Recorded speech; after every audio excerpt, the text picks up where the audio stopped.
I thought my first Christmas as a married woman would be magical. The lights, the tree, the smell of cinnamon, it was everything I'd dreamed of, until my mother-in-law pulled me aside with a smile that didn't reach her eyes. "Emily, we've run out of rooms. You don't mind sleeping in the garage, do you?" My heart sank, but I kept my face calm. They thought they'd humiliated me. They had no idea I had a plan that would turn this Christmas into the one they'd never forget. And it started with a single hotel booking.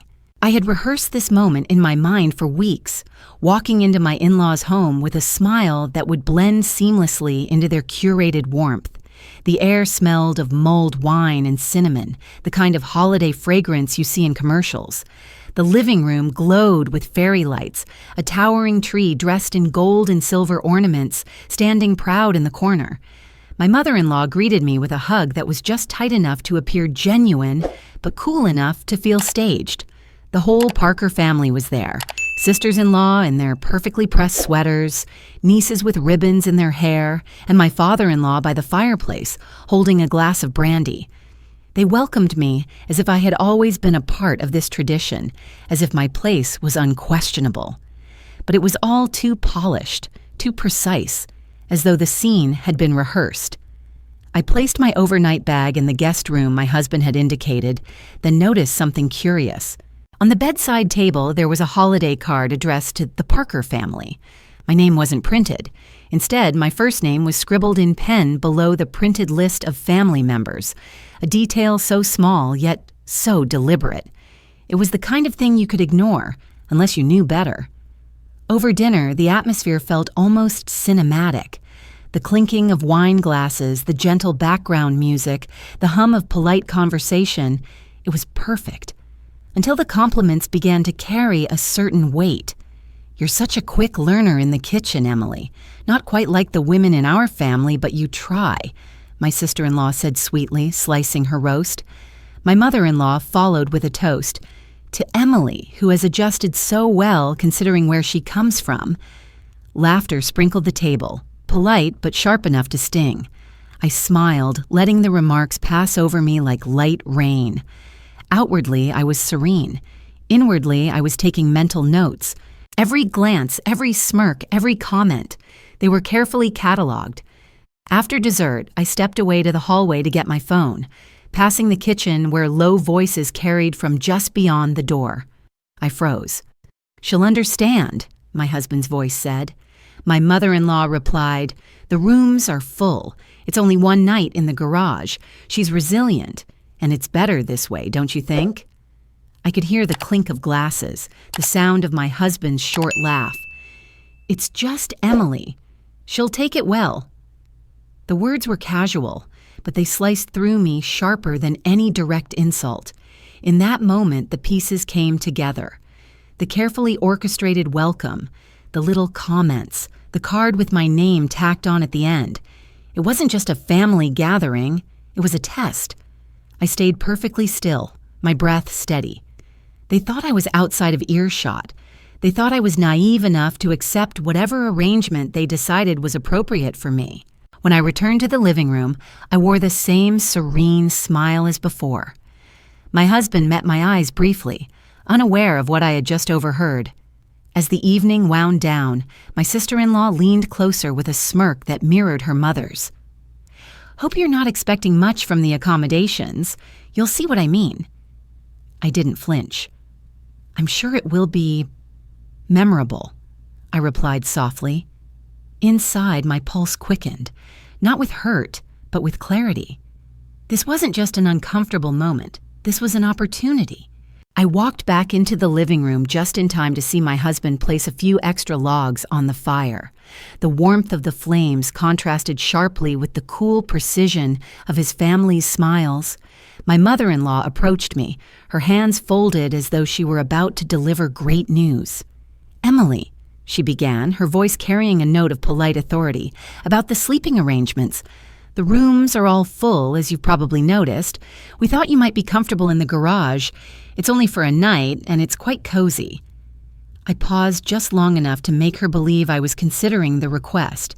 Then I smiled gently. "Of course. I wouldn't want to inconvenience anyone." Her face lit up, just slightly. It wasn't gratitude. It was victory.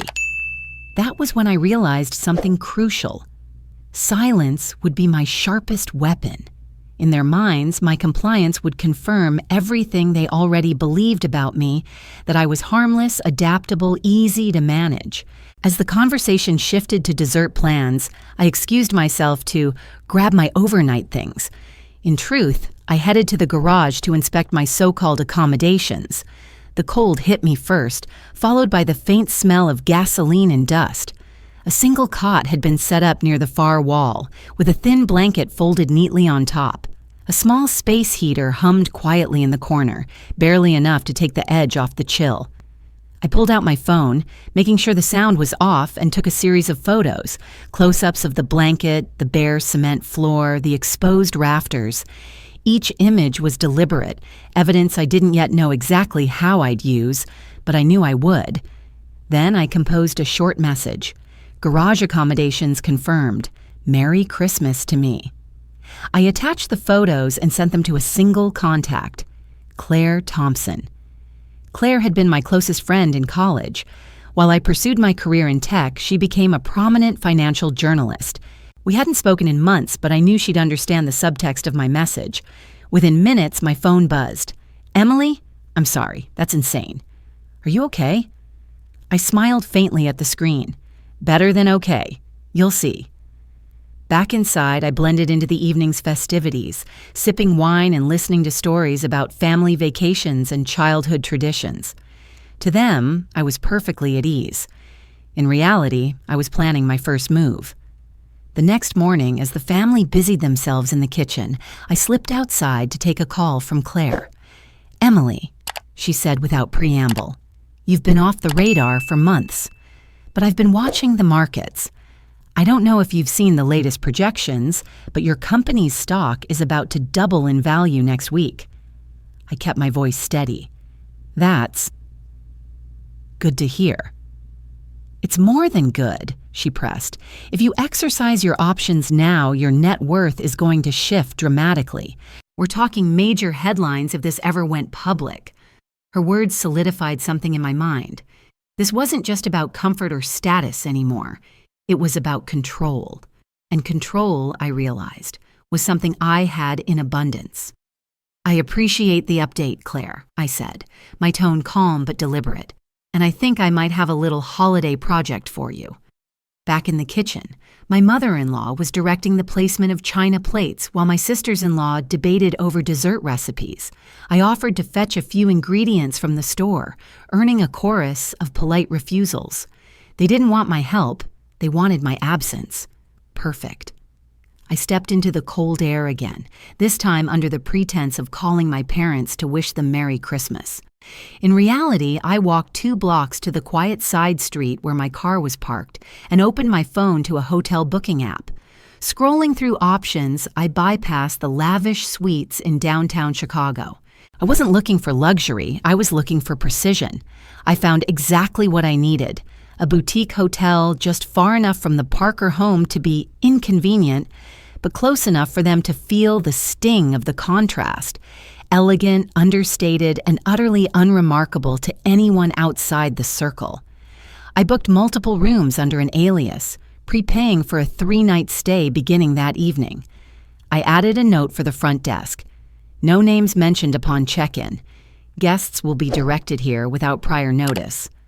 As I finalized the booking, my reflection in the car window caught my attention. I didn't look like a woman who had just been humiliated. I looked like a woman who was holding all the cards, waiting for the right moment to play them. Back at the house, lunch preparations were underway. My husband greeted me with a distracted smile, unaware that I had just altered the course of our holiday. "How's the garage?" he asked, a trace of humor in his voice. "Cozy," I replied, matching his tone. He laughed lightly, kissing my cheek before returning to help his father set the table. In that moment, I realized they believed the game was already won. That was their mistake. By the time evening approached, the rooms at the boutique hotel were ready. My plan wasn't just about moving them physically. It was about shifting the balance of power without ever raising my voice. As we gathered around for dinner, my sister-in-law poured me a glass of wine. "To family," she toasted, her eyes glinting. I raised my glass, meeting her gaze with a calm smile. "To family." Inside, I was counting down the hours until the invitation to the hotel would appear in their inboxes, a gift they wouldn't recognize as such until it was far too late. The next morning, I became a ghost in my own holiday. I was there, technically, but not where they expected me to be. No chatter in the kitchen, no small talk over coffee, no offers to help set the table. I let them feel my absence. At breakfast, my mother-in-law looked around as if she'd misplaced something valuable. "Has anyone seen Emily?" she asked, her tone casual but her eyes sharp. "She's probably in the garage," my sister-in-law replied, without looking up from her phone. I wasn't. I was at a cafe 2 blocks away, sipping cappuccino and making quiet arrangements. When I returned, I didn't explain where I'd been. I slipped into the background, moving like a shadow at the edges of conversations. The less they saw of me, the more unsettled they became. People expect the target of their mockery to defend herself or crumble. They don't know how to react when she simply vanishes. By mid-afternoon, my silence had turned the house uneasy. My sisters-in-law exchanged quick glances over their mulled wine.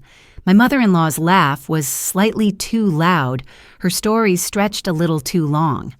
Late in the day, my older sister-in-law decided to check in on me. I overheard her heels clicking across the hardwood as she made her way toward the garage. A few seconds later, there was silence, then the sound of her steps retreating. I imagined her face when she opened the garage door and found nothing but a neatly made cot, untouched. The seed of uncertainty was planted. That evening, as the family gathered in the living room for the gift exchange, my phone buzzed. The boutique hotel confirmed my arrangements. Every room prepared, keys ready at the front desk. Perfect timing. While they opened presents, I slipped into the study and sent a group email. Subject, a Christmas surprise, dear family. As a special gift, I've arranged a holiday stay for all of you at a charming boutique hotel nearby. Think of it as a chance to relax, be pampered, and enjoy a change of scenery while I work on a surprise for everyone back here at the house.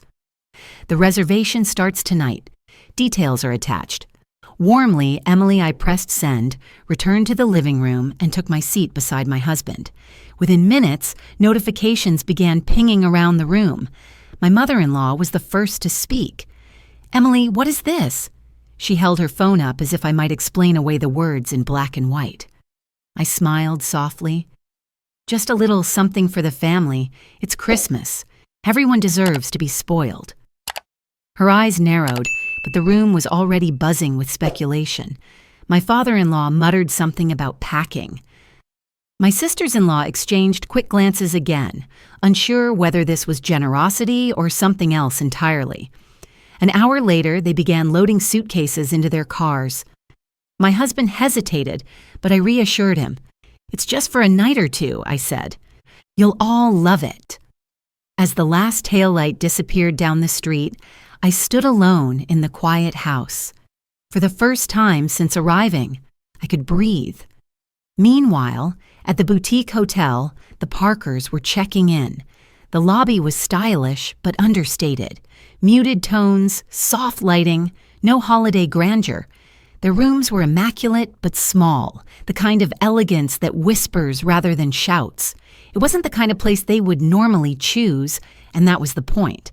The distance from the city center was just enough to make them feel out of place, isolated from the bustling social orbit they craved. By the time they settled in, I imagined the first traces of discomfort beginning to surface. Not enough to complain openly, but enough to linger. They thought they had moved me to the edges of their celebration. They didn't realize I had shifted the center entirely. The Parkers had barely unpacked their overnight bags when the quiet unease of the boutique hotel began to take hold. Far from the familiar neighborhoods they favored, there was no stream of visitors, no holiday buzz, just muted hallways and the low hum of distant city traffic. Meanwhile, I had an entirely different morning planned.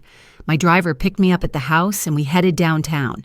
The invitation from a major talk show had arrived weeks earlier, but I'd waited for the right moment to accept.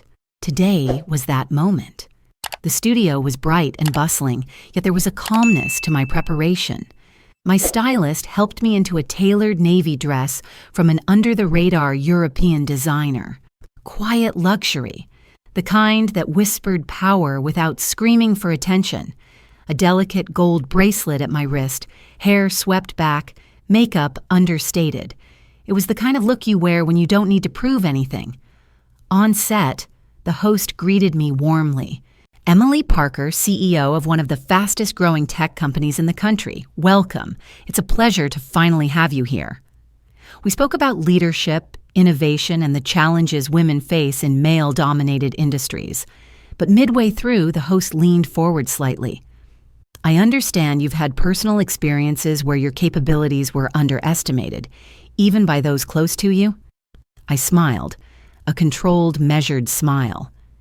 "Let's just say, sometimes the people closest to you don't always see your potential, and sometimes you have to let them underestimate you until it serves a purpose." The audience murmured, intrigued.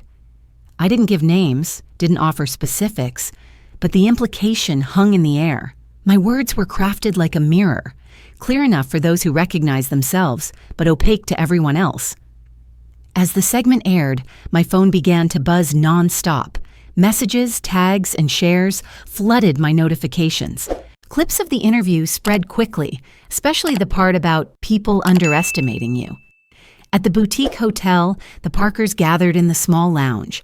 The television was tuned to the morning show. And there I was, seated calmly under studio lights, speaking with quiet authority. My mother-in-law's face tightened. My sisters-in-law exchanged glances. My husband said nothing, his expression unreadable. Back at my place, I stepped out of the studio and into the crisp winter air. My phone rang almost instantly. It was my mother-in-law. Her voice was strained, careful. "Emily, dear, I saw your interview. You looked wonderful. There's just been a bit of chatter. You know how people can be. I'd love to talk, maybe in person." I could hear the undertone. This wasn't a social call. This was damage control. "That sounds reasonable," I replied evenly. "Let's arrange something." "Perfect," she said quickly. "We can come by the hotel." "Oh no," I interrupted gently. "I have a better place in mind. I'll send you the address." That afternoon, I reserved a penthouse suite overlooking the city. Minimalist design, panoramic windows, a view that stretched to the horizon. It wasn't about extravagance. It was about perspective. When you want someone to understand the difference in power, you bring them somewhere that reflects it. I sent the address with a simple message. "Tomorrow, noon. Just you, me, and whoever you trust enough to bring along." By the time I set my phone down, I knew they'd spend the night turning over the implications. The location, the tone of my message, it would all feel just unfamiliar enough to be unsettling. For the first time since Christmas Eve, the balance of power wasn't just shifting. It was undeniable. The elevator doors opened to the private penthouse, silent and sleek. Sunlight spilled across the polished marble floors, catching the edges of the glass dining table I had arranged for the meeting. A single orchid in the center. 3 chairs. No staff. No noise. Just space. I stood by the floor-to-ceiling windows as the door buzzed. I didn't turn around. I wanted them to see the back of me first. Unbothered, composed. "Emily?" My mother-in-law's voice called gently, almost as if unsure whether she was allowed to step inside. I turned, nodded. She entered first, followed closely by my husband. He looked like he hadn't slept, and judging by the way his collar sat unevenly, he probably hadn't. "Would you like something to drink?" I offered, motioning to the untouched tray beside the sofa. They declined. Of course they did. They didn't come for comfort. We sat, the air thick with unspoken defenses. My husband kept his eyes on the floor. My mother-in-law smiled with that brittle, polite expression I'd grown used to. "I wanted to thank you for the hotel," she started, her tone diplomatic. "It was unexpected. "I imagine it was," I replied calmly, "just like the garage." There it was, no preamble, no warming up. I wasn't here to pretend anymore. Her smile faltered. That was just a mix-up. There were so many people and someone had to sleep outside. I finished for her. You chose me. My husband shifted in his seat, still silent, still small. I turned to him. Why didn't you speak up? He opened his mouth, then closed it. His jaw clenched. I didn't think it mattered. It was one night. Exactly, I said softly. One night, and yet it said everything. My mother-in-law's voice grew sharper. Emily, you're blowing this out of proportion. You have no idea the kind of pressure we've been under, trying to host everyone. We made compromises. You're not the victim here. I stared at her for a moment, then reached into the small leather folder I'd placed on the chair beside me. From it, I pulled a printed screenshot. Is this also a compromise? I asked, placing the page on the table. She leaned forward. My husband didn't. He already knew what it was. A group message thread. Let's just put her in the garage, LOL, his message read. She's tough, she'll be fine. Beneath it, responses from his sisters. Laughter. Thumbs up. A photo of the garage cot with a joke about adding a mint on the pillow. Silence blanketed the room, the kind that swallows air. I folded my hands calmly in my lap. I didn't come here to ask for an apology. I came here to say I'm done. My husband finally looked up. What does that mean? I reached into the folder again and placed a second document on the table. Separation papers, I said simply, already signed on my end. He didn't reach for them, didn't speak. My mother-in-law's face was pale now. Emily, don't be rash. This is just a misunderstanding, a silly mistake. I shook my head.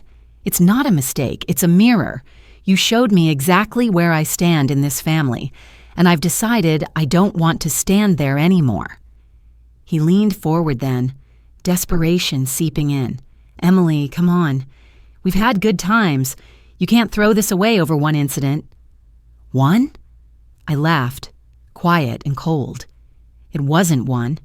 It was every dinner you let them mock me, every time you looked away, every time you pretended not to notice the weight of your silence. His hands balled into fists on his knees. So that's it? You're just walking away? No, I said, standing up slowly. I'm rising. I gathered my things, took the folder, and walked to the door. Then I paused, turned to him. You might want to reconsider your job application with Stratus Ventures. He blinked. What does that have to do with... I smiled. I acquired a controlling interest last quarter. They're very strict on ethical conflicts. I wouldn't want your name raising concerns. He looked like he'd been struck. My mother-in-law gasped softly. You own part of... Not part, I said gently. Majority. I opened the door. Thank you both for making it so easy to see things clearly. I hope the hotel was comfortable. And then I left. Not in anger, not in triumph, just done. A year has a way of reshaping everything. 12 months ago, I walked out of that penthouse with my life in two neat folders, separation papers and freedom.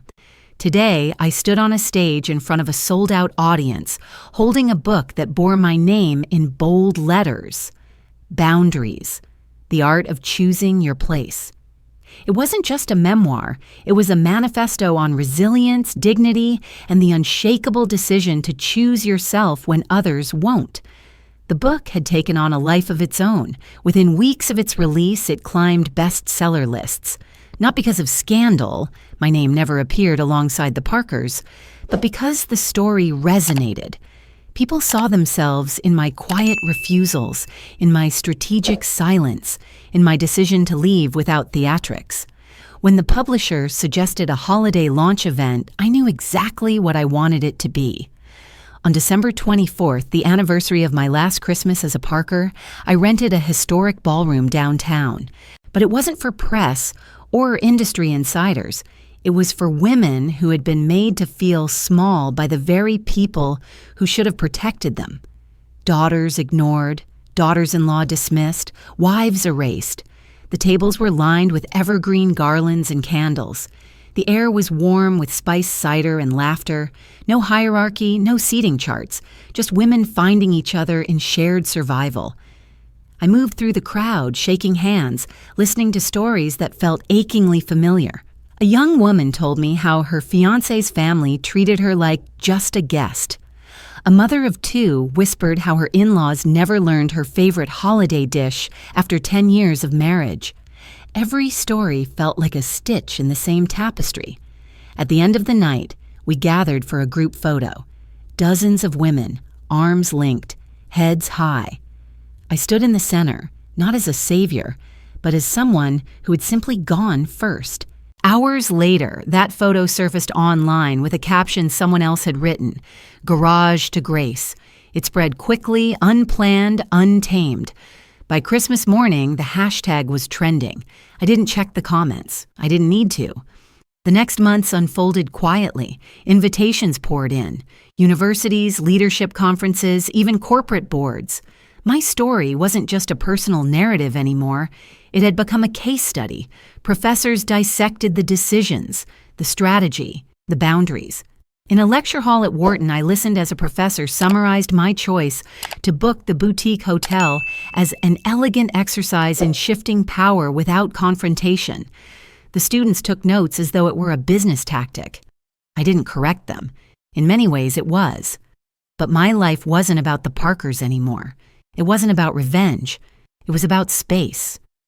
In my new apartment, a glass-wrapped sanctuary overlooking the city, I filled my days with work that mattered. I invested in female-led startups. I mentored young women stepping into leadership roles. I traveled, but always came home by the holidays. And on December 24th, I hosted my now annual tradition, a quiet dinner for the women I'd met the year before and the new ones who found their way to the table. That night, as I placed the final ornament on my tree, a small silver key, I thought about the garage, not with bitterness, not with pain, with gratitude. It had been the door I didn't know I needed. When the dinner ended and the last guest left, I poured a glass of wine and stood by the window. The city stretched below, glittering with 1,000 points of light. I spoke softly, to no one in particular. If you ever find yourself pushed into a garage, remember, it can be the key that opens the world. And for the first time in a long time, I felt the story close. Not with finality, but with peace.